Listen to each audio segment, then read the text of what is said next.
Центр оперативного управления был введен в эксплуатацию в мае 2006 года. В этом году у нас закончилась модернизация ЦОУ. Получается, нам обновили полностью здесь мебель, технику, поменяли новые камеры. Получается, у нас 117 ввели новых камер видеонаблюдения. Соответственно, качеством они уже намного лучше. Когда наводишь, она его считывает в телефон и лицо считывает, и в базу сразу она сохраняет. По штату у нас 45 человек.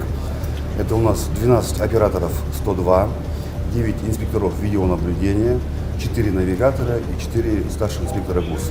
За 2024 год у нас было раскрыто 225 преступлений, выявлено более 9 тысяч административных правонарушений. Благодаря новым камерам видеонаблюдения, буквально вчера инспектором видеонаблюдения был выявлен парень с девушкой, молодые, закладывали закладки. Мы сразу незамедлительно отправили туда ближайший наряд. Пеший пост прошел туда и задержал их.